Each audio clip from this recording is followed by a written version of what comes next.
Welcome to WBCS guide YouTube channel. Deer aspirants, আমাদের চলছে জিওগ্রাফির MCQ series. আজকে second class. আমরা প্রত্যেকটা ক্লাসে 30টি করে কোয়েশ্চেন করার টার্গেট নিয়েছি এবং মোটামুটি 3000 কোয়েশ্চেন্স আমরা জিওগ্রাফিতে কমপ্লিট করে ফেলব। এখানে যে কোয়েশ্চেন্সগুলো রাখা হচ্ছে সেটা যে শুধুমাত্র WBCS বা SSC শুধু তাই নয়, যাবতীয় যে কোনো পরীক্ষার জন্য জিওগ্রাফি থেকে যে গুরুত্বপূর্ণ কোয়েশ্চেন্সগুলো জিজ্ঞেস করা হয় এবং এগুলো সবই কিন্তু প্রিভিয়াস ইয়ার্স কোয়েশ্চেন্স, ঠিক আছে, যেগুলো বারবার জিজ্ঞেস করা হয় সেই সমস্ত কোয়েশ্চেন্স নিয়ে আমাদের এই ক্লাসগুলো। তো এই ক্লাসে যত প্রশ্ন থাকবে সেই প্রশ্নগুলো PDF আকারে তোমাদের টেলিগ্রাম গ্রুপে দিয়ে দিব। তো এখন যারা টেলিগ্রাম গ্রুপ জয়েন করোনি, এই ভিডিও ডিসক্রিপশানে টেলিগ্রাম গ্রুপের লিঙ্ক দেওয়া আছে, সেখান থেকে জয়েন করে নেবে। ওকে, চলো আজকের প্রথম প্রশ্ন। তার মানে আগের দিন 30টা করেছিলাম, আজকে 31 থেকে 60 পর্যন্ত করব। Which among the following is the major cause of acid rain? Acid রেইনের মূল কারণ কি নিম্নের কোনটি? তো দেখো, অ্যাসিড রেইনের নিম্নের এই অপশান 3 নাইট্রোজেন ডাইঅক্সাইড, এটা অ্যাসিড রেইনের মূল কারণ।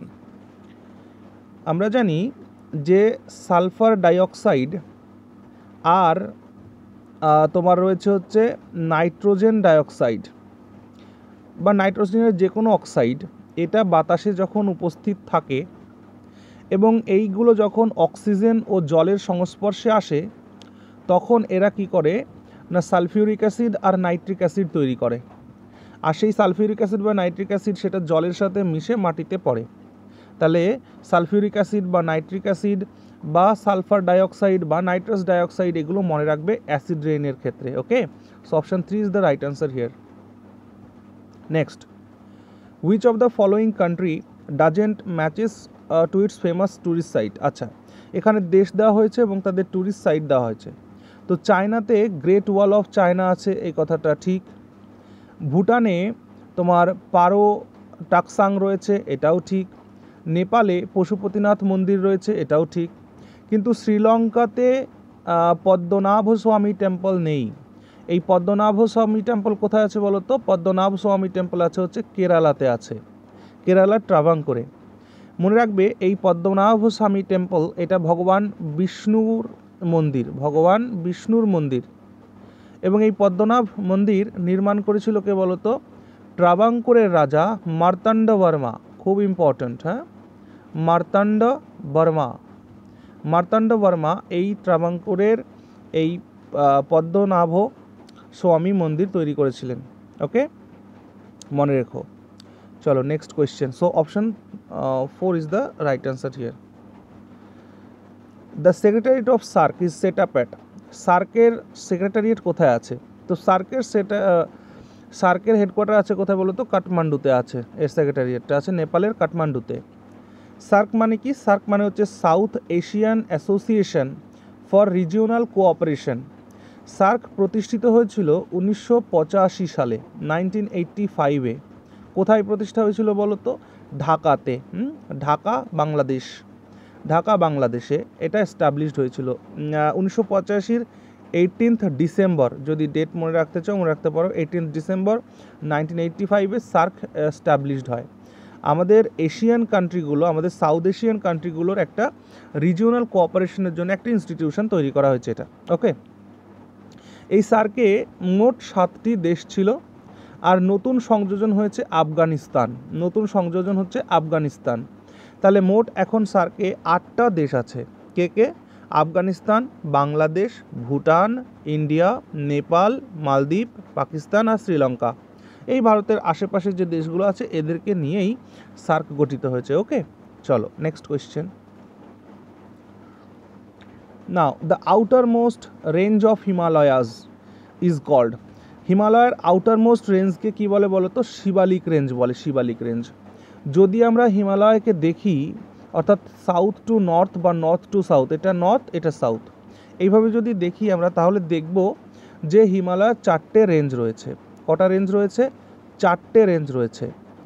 একদম নর্থে, একদম একদম উত্তর দিকে যে রেঞ্জটা রয়েছে সেটা হচ্ছে বলা হয় তিবেতান হিমালয়ান রেঞ্জ। তিবেতান হিমালয়ান রেঞ্জ বলে। তারপরে যেটা রয়েছে সেটা হচ্ছে গ্রেট হিমালয়ান রেঞ্জ। মনে রাখবে যত উচ্চতম শৃঙ্গ রয়েছে না পৃথিবীর সমস্ত উচ্চতম শৃঙ্গ এই গ্রেটার হিমালয়ান রেঞ্জেই রয়েছে। তার থেকে আরেকটু দক্ষিণে যদি আসো তাহলে তুমি এখানে পাবে লোয়ার হিমালয়ান রেঞ্জ।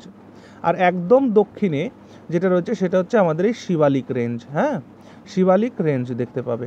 তাহলে বলেছে প্রশ্ন যে আউটার মোস্ট রেঞ্জ কোনটা, তাহলে আউটার মোস্ট রেঞ্জ হয়ে গেল শিবালিক রেঞ্জ, মনে থাকবে। Very good. চলো next question. The longest river of peninsular India is. Peninsular ইন্ডিয়ার লংগেস্ট রিভার কোনটা? আচ্ছা, পেনিনসুলার রিভার কোনটা বলো দেখি। এই দেখো, এটা গুজরাটের পর এই যে পার্টটা অর্থাৎ সাউথ ইন্ডিয়া, ভারতবর্ষের দক্ষিণ প্রান্ত, এটাকে বলে পেনিনসুলার ইন্ডিয়া। তো এই পেনিনসুলার ইন্ডিয়ার যেটা লংগেস্ট রিভার সেটা হচ্ছে গোদাবরী। গোদাবরীর লেন্থ কত বলো তো? গোদাবরীর লেন্থ হচ্ছে 1465 কিমি। 1465 কিমি। এই গোদাবরী এইখানে মহারাষ্ট্রের নাসিক জেলায় ত্রয়ম্বকেশ্বর হিল আছে না, ত্রয়ম্বকেশ্বর। তো সেই ত্রয়ম্বকেশ্বর হিল থেকে গোদাবরী নদী সৃষ্টি হয়েছে। এটা ছত্তিশগড়ের মধ্য দিয়ে গিয়ে তারপর তেলেঙ্গানা, অন্ধ্রপ্রদেশের মধ্য দিয়ে গিয়ে বে অফ বেঙ্গলে গিয়ে ড্রেন হয়েছে গোদাবরীর সম্পর্কে কতগুলো পয়েন্ট মনে রাখবে। কি পয়েন্ট মনে রাখবে না? গোদাবরী নদীকে বলা হয় বৃদ্ধ গঙ্গা। কি বলা হয়? বৃদ্ধ গঙ্গা বলা হয়, মানে বুড়ো গঙ্গা, এটা বলা হয় গোদাবরী নদীকে।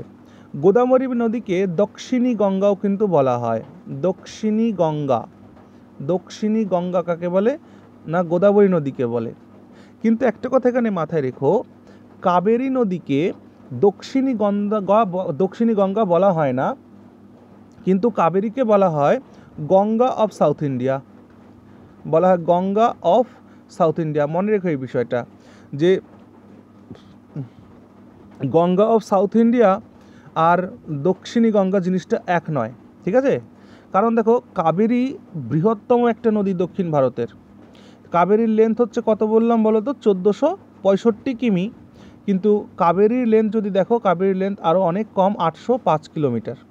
ওকে, 805 কিলোমিটার। এই জন্য দক্ষিণী গঙ্গা বা বৃদ্ধ গঙ্গাটা বলা হয় হচ্ছে গোদাবরীকে, কিন্তু কাবেরীকে বলা হয় গঙ্গা অফ সাউথ ইন্ডিয়া। হ্যাঁ, এটা মাথায় রেখো। চলো next question is, the atomic power station in Rajasthan is situated at. রাজস্থানের কোথায় অ্যাটমিক পাওয়ার স্টেশন রয়েছে?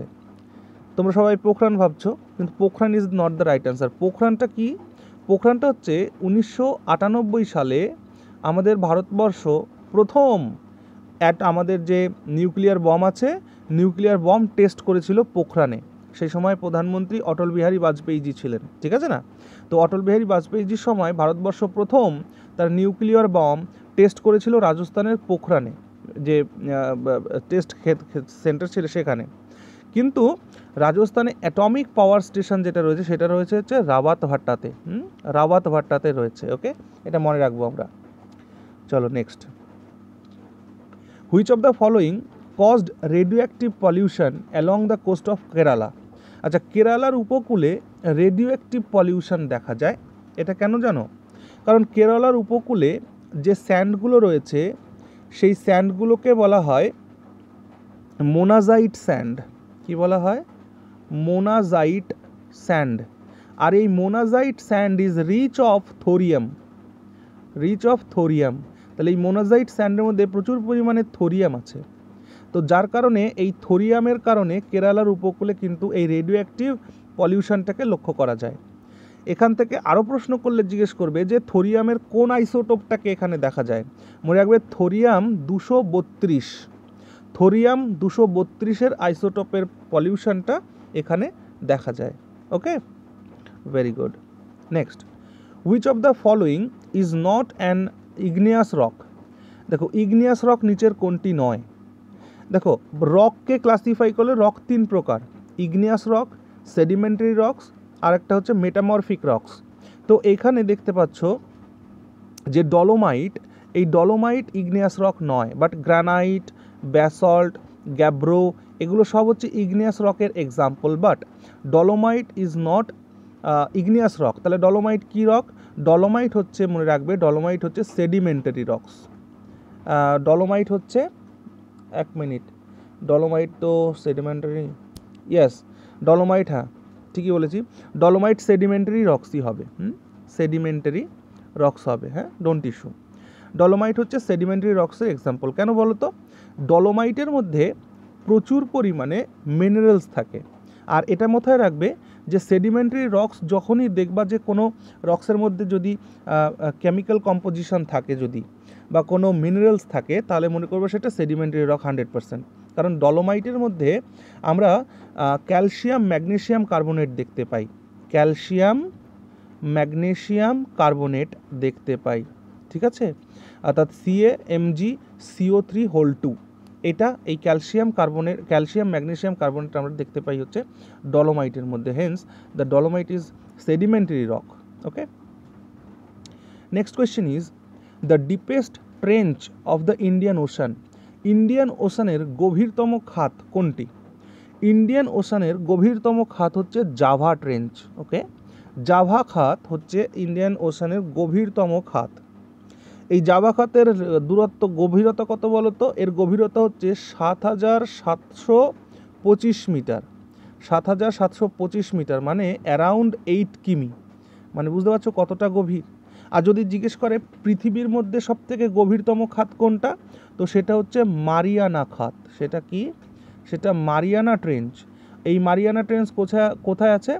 প্যাসিফিক ওশানে আছে, প্যাসিফিক ওশানে আছে মারিয়ানা খাত, ঠিক আছে না?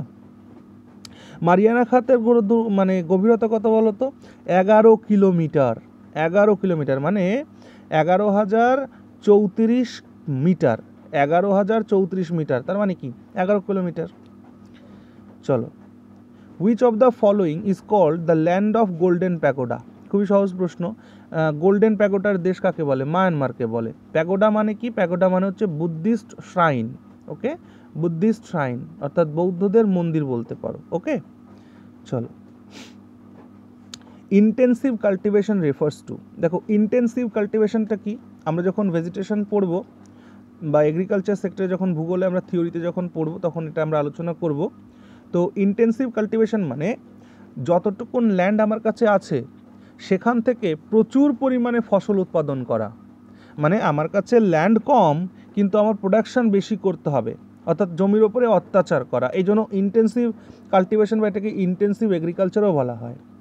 অর্থাৎ কি? Option number 3, raising production by intensive use of existing land. মানে এই কথাটার অর্থ যদি বলতে চাই তাহলে এই কথাটার অর্থকে এভাবে বলতে পারো যে it is a practice where a lot of labor and capital is employed to maximize the agricultural production. Agricultural প্রোডাকশনকে বৃদ্ধি করার জন্য আমি প্রচুর পরিমাণে অর্থ নিবেশ করছি এবং শ্রমিক নিবেশ করছি, যাতে ম্যানুয়ারিং করছি, যাতে সেখান থেকে বেশি ফলন আসে। আর মনে রাখবে এই যে ইন্টেন্সিভ কাল্টিভেশন এটা কিন্তু নেচারের জন্য, প্রকৃতির জন্য বা মাটির হেলথের জন্য এটা কিন্তু ভালো কথা নয়। ওকে, চল, next question is why does the west coast of India receive more rainfall from southwest monsoon than the east coast? আচ্ছা, আমাদের ভারতবর্ষের এটা হচ্ছে ওয়েস্ট কোস্ট আর এটা হচ্ছে ইস্ট কোস্ট। তো আমাদের যখন সাউথ ওয়েস্ট উইন্ড চলে, এটা আমি তোমাদের ক্লাইমেটে কিন্তু পড়িয়ে রেখেছি অলরেডি, চ্যানেলে জিওগ্রাফি প্লেলিস্ট করা আছে, দেখে নেবে। তো এইখানে দেখো এই সোজাসুজি রয়েছে কি? এই সোজাসুজি রয়েছে হচ্ছে ওয়েস্টার্ন ঘাট পর্বতমালা, আর এই সোজাসুজি রয়েছে ইস্টার্ন ঘাট পর্বতমালা। তো এই যে সাউথ ওয়েস্ট উইন্ড যখন ময়েশ্চার নিয়ে যাবে অ্যারাবিয়ান সি থেকে বা ইন্ডিয়ান ওশান থেকে, তখন এরা এই ওয়েস্টার্ন ঘাটে বাধাপ্রাপ্ত হয়ে এই জায়গাটাতে বৃষ্টিপাত ঘটাবে। তাহলে option 2 is the right answer here, that the Western Ghats obstruct the winds causing rainfall. Okay, বোঝা গেল বিষয়টা? Very good. 3 প্রকারের রেইনফল আছে, একটা হচ্ছে কনভেকশনাল রেইনফল, একটা অরোগ্রাফিক রেইনফল, আর একটা হচ্ছে সাইক্লনিক রেইনফল। তো এইখানে যে বৃষ্টিপাতটা হয় এই বৃষ্টিপাতটাকে বলা হয় অরোগ্রাফিক রেইনফল। বা এটার আরেকটা নাম আছে রিলিফ রেনফলও বলে, অর্থাৎ পর্বতে বাধাপ্রাপ্ত হয়ে যে বৃষ্টিপাতটা হয় সেটাকে অরোগ্রাফিক রেনফল বলে। ওকে, সো ওয়েস্টার্ন ঘাটে অরোগ্রাফিক রেনফল হয়, এটা মাথায় রেখো। Next question is the plateau that has both west and east flowing drainage system. আচ্ছা, কোন প্লেটু থেকে ইস্ট ওয়েস্ট দুটো ফ্লোয়িংয়ে হয়? আমরা সেন্ট্রাল হাইল্যান্ডের কথা পড়েছি। সেন্ট্রাল হাইল্যান্ড দেখো, এই ড্রেনেজ সিস্টেমও কিন্তু আমার চ্যানেলে পড়ানো রয়েছে, দেখে নিও ক্লাসগুলো ভূগোলে। সেন্ট্রাল হাইল্যান্ড সেটা কোথায়, যে মালবা প্লেটুটা কোথায় অবস্থিত বলো? মালবা প্লেটুটা হচ্ছে সেন্ট্রাল হাইল্যান্ডে আছে। তো সেন্ট্রাল হাইল্যান্ড মানে আমি একটা ফিগার ড্র করে বোঝানোর চেষ্টা করছি। এটা মনে করো মালবা প্লেটু আমি ড্র করলাম। তো এটা হচ্ছে আমাদের ওয়েস্টার্ন সাইড, এটা আমাদের ইস্টার্ন সাইড। যেটা হচ্ছে যে এই মালবা প্লেটু থেকে নদী এই যে পশ্চিমে প্রবাহিত হচ্ছে, কিছু নদী পূর্বে প্রবাহিত হচ্ছে। তো ভারতবর্ষের পশ্চিমে প্রবাহিত নদীগুলো কে কে আছে? নর্মদা আছে, তাপ্তি আছে, আর মাহি আছে। নর্মদা, তাপ্তি, মাহি, সবরমতী এ সমস্ত হচ্ছে ওয়েস্ট ফ্লোয়িং রিভার। তো এরা এখান থেকে সৃষ্টি হয়ে পশ্চিম দিকে ফ্লো হচ্ছে এবং এটা গিয়ে কোথায় পড়ছে? অ্যারাবিয়ান সিতে পড়ছে। আর এই পূর্ববাহিনী নদীগুলো মালবা প্লেটু থেকে সৃষ্টি হয়েছে। কোন কোন নদী? চম্বল নদী, বেতোয়া নদী, হ্যাঁ, চম্বল, বেতোয়া, এরা মালবা প্লেটুর ইস্ট ফ্লোয়িং রিভার। এবং এরা গিয়ে কার সাথে? যমুনা নদীর সাথে মিশছে। এরা যমুনার সঙ্গে মিশে আপাতত গঙ্গা নদীতে গিয়ে ফাইনালি ড্রেন হয়ে বে অফ বেঙ্গলে চলে যাচ্ছে। ওকে, সো এটা মনে রাখবে, দ্যাট ইজ মালবা প্লেটু। ঠিক আছে না? Okay, next question is which state in India has the largest cover area of forest? আচ্ছা, ভারতবর্ষের কোন রাজ্যে সব থেকে বেশি বনাঞ্চল রয়েছে বা ফরেস্ট কভার রয়েছে? That it is in Madhya Pradesh. মধ্যপ্রদেশে সব থেকে বেশি বন রয়েছে। মনে রাখবে, মধ্যপ্রদেশে যতটুকুন ল্যান্ড আছে সেই ল্যান্ডের 30.71% জায়গায় কিন্তু দখল করে আছে বন। অর্থাৎ মধ্যপ্রদেশ যদি 100% এরিয়া হয় তাহলে তার 31% অ্যাপ্রক্স এটা বন দিয়ে ঘেরা। এবং যত সমস্ত যে অভয়ারণ্যগুলো দেখতে পাবে না গুরুত্বপূর্ণ বাঘেদের ক্ষেত্রে, সব মধ্যপ্রদেশে সিচুয়েটেড। কানহা ন্যাশনাল পার্ক, ঠিক আছে না? তারপর তোমার বান্ধবগড় ন্যাশনাল পার্ক আরও রয়েছে। আমি ন্যাশনাল পার্ক নিয়ে একটা ক্লাস আনবো, ঠিক আছে? খুব সম্ভব আজকেই দিয়ে দেবো, দেখা যাক। আর যদি বলি যে তারপরে কে আসে মধ্যপ্রদেশের পরে, মনে রাখবে মধ্যপ্রদেশের পরে আসে হচ্ছে অরুণাচল প্রদেশ, যেখানে বন সব থেকে বেশি। মধ্যপ্রদেশে বন রয়েছে কত এলাকা জুড়ে বলো তো? 77,522 বর্গ কিলোমিটার এলাকা জুড়ে বন আছে। আর তারপরে আসে অন্ধ্রপ্রদেশ, অন্ধ্রপ্রদেশ বলছি, অরুণাচল প্রদেশ। অরুণাচল প্রদেশে বন রয়েছে তোমার 67,321 বর্গ কিমি জায়গা জুড়ে। তাহলে প্রথম বনাঞ্চল দেখতে পাবো মধ্যপ্রদেশে, তারপর দ্বিতীয় হচ্ছে অন্ধ্রপ্রদেশ। ওকে, নাও where is the Geysers, the world's largest geothermal field containing a complex of 22 geothermal power plants located? মানে জিওথার্মাল পাওয়ার প্ল্যান্ট জেসাস এটা কোথায় অবস্থিত? এটা মনে রাখবে সান ফ্রান্সিসকোতে অবস্থিত। সান ফ্রান্সিসকোতে জিওথার্মাল ফিল্ড মানে কি? যেখানে ভূতাপ থেকে পাওয়ার জেনারেট করা হয়। তো ভারতবর্ষে এরকম ভূতাপ থেকে পাওয়ার জেনারেট করা হয় বেশ কতগুলো জায়গা আছে। আমি এক এক করে বলছি, লিখে নাও। আমার এখানে তো লেখা সম্ভব হচ্ছে না, তোমরা লিখে নাও। যেমন একটা আছে পুগা ভ্যালি। এটা কোথায় আছে বলো তো? জম্মু কাশ্মীরে। জম্মু কাশ্মীরের পুগা ভ্যালি। জম্মু কাশ্মীরে আরেকটা জায়গা আছে যেটাকে বলা হয় ছামাথাং। আরেকটা জায়গা আছে তোমার গুজরাটে, গুজরাটের যে ক্যাম্বে গ্রাবেন বলে একটা জায়গা, ওই জায়গায় জিওথার্মাল ফিল্ড রয়েছে। হিমাচল প্রদেশের মণিকরণে রয়েছে, ঝাড়খণ্ডের সুরাজকুণ্ডে রয়েছে, ছত্তিশগড়ের তাত্তাপানিতে রয়েছে, উত্তরাখণ্ডের তপবনে রয়েছে, মহারাষ্ট্রের জলগাঁওতে রয়েছে। তো এই জায়গাগুলোতে কিন্তু ভারতবর্ষের মধ্যে জিওথার্মাল ফিল্ড রয়েছে। ওকে, বাকি জেসাস জিওথার্মাল ফিল্ড রয়েছে সান ফ্রান্সিসকোতে। ওকে, চলো, which is the largest continent in the world? কি কোয়েশ্চেন এটা? এশিয়া। চলো, which among the following is false about earth? Earth সম্পর্কে নিম্নের কোন বাক্যটি সঠিক নয়? It is the densest planet. Yes, ঠিক আছে। ঘনত্বযুক্ত প্ল্যানেট, এটা ঠিক আছে। It is the 5th largest planet, এটাও ঠিক আছে। It is also known as the red planet, no. পৃথিবী রেড প্ল্যানেট নয়, পৃথিবীকে বলা হয় ব্লু প্ল্যানেট। কি বলা হয় পৃথিবীকে? ব্লু প্ল্যানেট বলা হয়, নীল গ্রহ বলা হয়। আর it is the 3rd planet from the sun, একদম বুধ শুক্র পৃথিবী মঙ্গল বৃহস্পতি, তো 3 নম্বর এটা ঠিক আছে। আচ্ছা, মঙ্গল রেড প্ল্যানেট কাকে বলা হয় বললাম? রেড প্ল্যানেট বলা হয় মার্সকে, মঙ্গলকে বলা হয়। কেন বলা হয়? মার্সের যে সারফেস, মানে মঙ্গল গ্রহের সারফেসে প্রচুর পরিমাণে আয়রন এবং এই আয়রনের অক্সাইড দেখতে পাওয়া যায়, যার কারণে মার্সের সারফেসটা লাল দেখায়। Next question, who is known as the father of green revolution? তো গ্রিন রেভলিউশনের জনক কে? আমরা যদি ওয়ার্ল্ড ওয়াইড দিক থেকে ভাবি, তাহলে গ্রিন রেভলিউশনের জনক হচ্ছে ডক্টর নরম্যান বরলগ। আর যদি ভারতের দৃষ্টিকোণ থেকে ভাবি, তাহলে এম.এস. স্বামীনাথন হচ্ছে ভারতের দিক থেকে ভারতের গ্রিন রেভলিউশনের জনক এম.এস. স্বামীনাথন, কিন্তু ওয়ার্ল্ড ওয়াইড ভাবতে গেলে it is Norman Borlaug. Okay, next, which of the following is the highest peak of Satpura range? Satpura রেঞ্জের হাইয়েস্ট পিক কোনটা? না, সাতপুরা রেঞ্জের হাইয়েস্ট পিক হচ্ছে ধূপগড়, মনে থাকবে, ধূপগড়। আর গুরুশিখর কোথাকার? গুরুশিখর হচ্ছে আরাবল্লীর গুরুশিখর। এখানে দেখতে পাচ্ছ মহেন্দ্রগিরি দেখো, যদি দুটো ব্যাপার আছে, ইস্টার্ন ঘাট পর্বতমালা, যেটা ইস্টার্ন ঘাট, ঠিক আছে না? তো ইস্টার্ন ঘাট পর্বতমালার দুটো শৃঙ্গ ইম্পর্ট্যান্ট, একটা হচ্ছে এই মহেন্দ্রগিরি, আর একটা আছে কি বলতো, আর একটা আছে আমাদের জিন্দাগাডা। তো জিন্দাগাডাটা খুব ইম্পর্ট্যান্ট, মনে রাখবে। ইস্টার্ন ঘাটের সর্বোচ্চ শৃঙ্গ কিন্তু জিন্দাগাডা, কারণ জিন্দাগাডার উচ্চতা হচ্ছে 1690 মিটার, আর মহেন্দ্রগিরির উচ্চতা হচ্ছে 1501 মিটার। তাহলে উচ্চতার দিক থেকে জিন্দাগাডা উচ্চতম। তাহলে জিন্দাগাদা কোথায় আছে বলো তো? জিন্দাগাদা আছে হচ্ছে অন্ধ্রপ্রদেশে, আর মহেন্দ্রগিরি আছে হচ্ছে উড়িষ্যাতে। মহেন্দ্রগিরি আছে কোথায়? মহেন্দ্রগিরি আছে হচ্ছে উড়িষ্যাতে। তাহলে যদি মহেন্দ্রগিরি অপশানে থাকে তাহলে জিন্দাগাদা থাকবে না, যদি জিন্দাগাদা থাকে তাহলে মহেন্দ্রগিরি থাকবে না।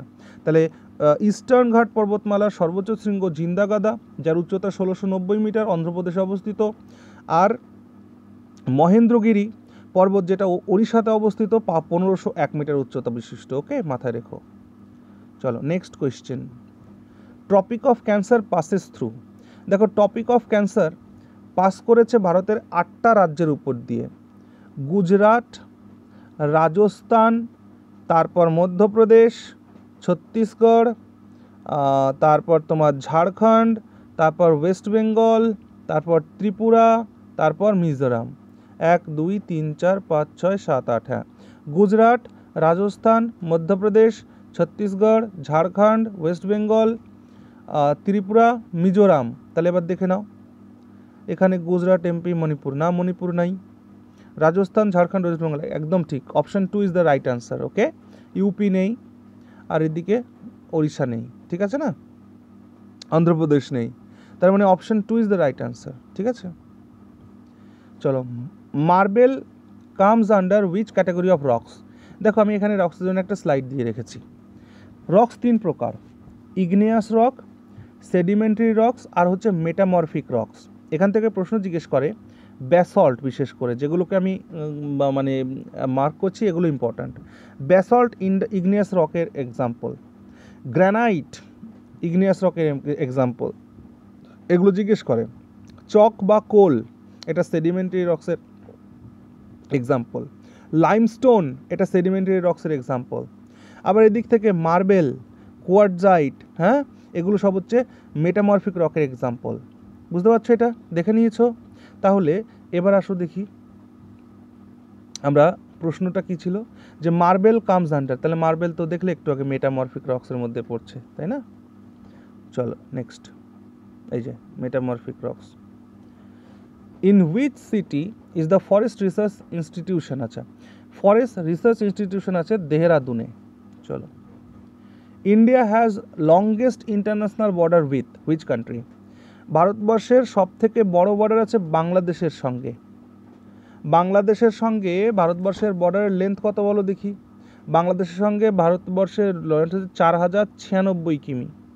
4096 কিমি। এই জন্য তো বাংলাদেশের যে এখন যে সরকারের যে হয়েছে, এর জন্য আমরা এই জন্যই চিন্তিত যে এত বড় বর্ডার যদি বাংলাদেশে সঠিক সরকার না থাকে, তাহলে সেখান থেকে টেররিস্ট অ্যাক্টিভিটি যদি হতে শুরু করে, তাহলে পাকিস্তান ছিল এক জায়গায় যন্ত্রণা, আবার এটা যদি আবার নতুন যন্ত্রণা শুরু হয় তাহলে সমস্যা হয়ে যাবে।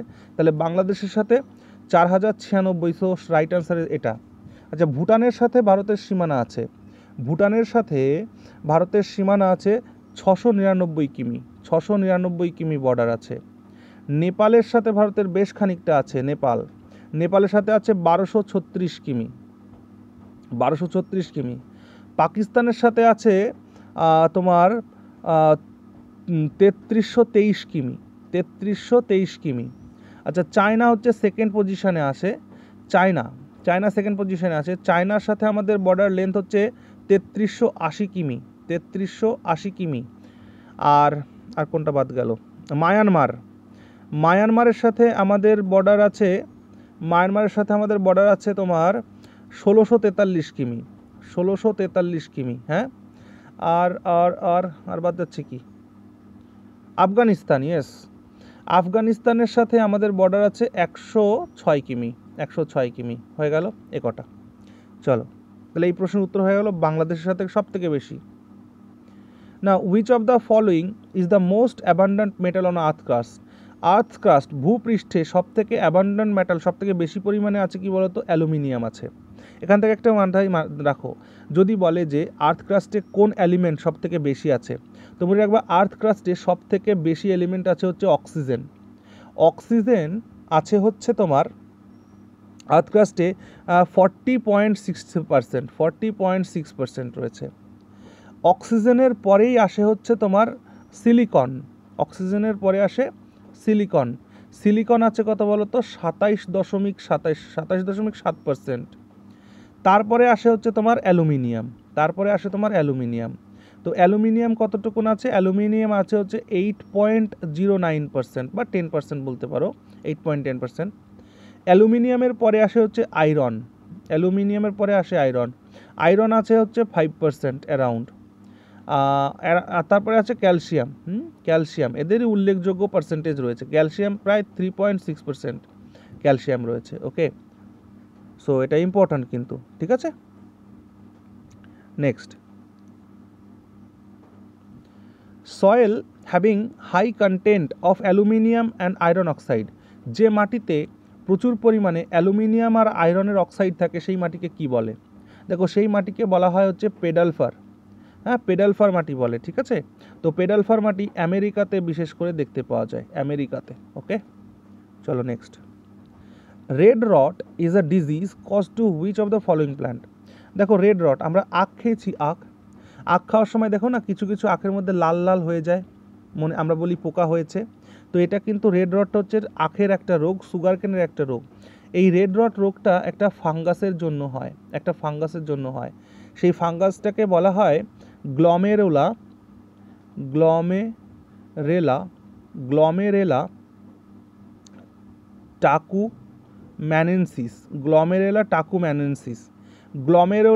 টাকুম্যানেন্সিস নামক ফাঙ্গাসের জন্য এই রেড রট রোগটা আখে হয়। Okay, now the smallest island country in the Indian ওশানের স্মলেস্ট আইল্যান্ড কান্ট্রি হচ্ছে মালদ্বীপ। মনে করবে ম্যাডাগাস্কারও কিন্তু ইন্ডিয়ান ওশানে পড়ে, কিন্তু এটা আফ্রিকান কন্টিনেন্টের মধ্যে পড়ে। আচ্ছা, earth revolves round sun, who was the first one to present this theory? এটা সর্বপ্রথমে বলেছিলেন কিন্তু কোপারনিকাস, ঠিক আছে, মনে রেখো যে পৃথিবী সূর্যের চারিদিকে ঘোরে, এই কথাটি প্রথম বলেছিলেন কোপারনিকাস। সে অনেক দিন আগে, 1543। যদিও আমাদের ভারতীয় শাস্ত্র বা আমাদের ভারতীয় গ্রন্থ অনুযায়ী এটা আমাদের অনেক আগে জানা ছিল, পরে কখনো বলবো। Now, the path of projectile is called, projectile প্যাথকে কি বলে? এটাকে বলে ট্রাজেক্টরি বলে। ওকে, না, which park also shares its boundaries with Bangladesh? Sundarban. মনে রাখবা, সুন্দরবনের 40%, সুন্দরবনের 40% আমাদের কাছে আছে, আর বাংলাদেশ নিয়েছে 60%। ওকে, সুন্দরবনের 60% বাংলাদেশের কাছে, 40% আমাদের কাছে। তো আজকে এই পর্যন্তই থাকলো। কেমন লাগলো ক্লাসটি অবশ্যই জানিও তোমরা। হ্যাঁ, ভালো থেকো সবাই।